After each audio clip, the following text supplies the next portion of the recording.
Let's learn about subsets. Subset is a set which has elements that are contained in another set. So we've got 4 different sets here, A, B, C, and D. Different values in each one. I'll give you a second to just look that over. But think about what that subset definition states. A subset is a set which has elements that are contained in another set. So as long as one of these sets contains some values that are in another set, then that one set would be a subset of the other set.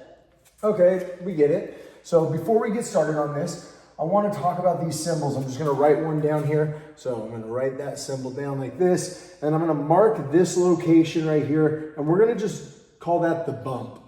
Okay, I'm just going to call that the bump because that location on the symbol is very important when you are notating out your results, your answers to what set is a subset of another set. So let's break this down and answer some questions. Okay, set A, B, C, and D. Let's just represent something here. So we got set B, it's got 1, 2, and 3 in it. Set A has 1, 2, 3, and 4. So because set B has a 1, a 2, and a 3, which is also in set A, B is a subset of A. So how do I represent that? I'm just going to say B is a subset of A.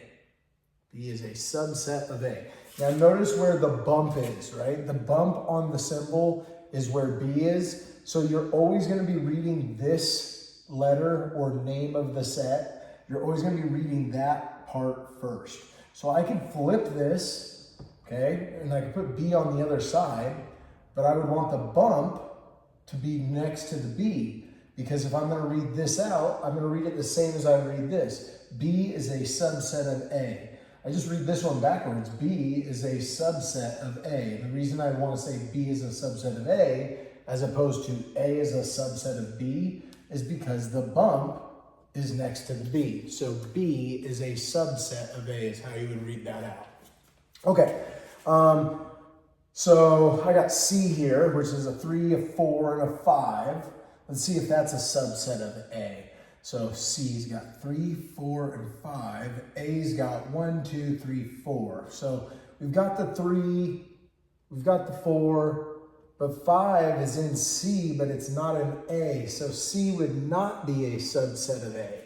So now we're going to denote that by using these symbols. We're going to say C is not a subset of A.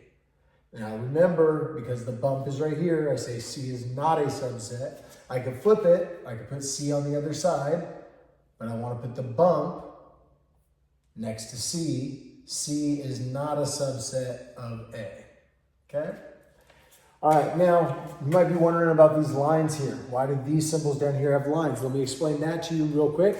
If you look at set D, 3, 2, 1, 4, and set A, 1, 2, 3, 4, these are the exact same set. We would call these equal sets. And because those are equal sets, they contain all the exact same values. We would be using the line in our symbol to denote that they are equal sets. So because set D, just because these are out of numerical value, 3, 2, 1, 4, 3, 2, 1, 4, all the same values, we're going to say D is a subset of A. And all this tells me is that these are actual equal subsets. They're exactly the same sets, okay? I could also say A is a subset of D.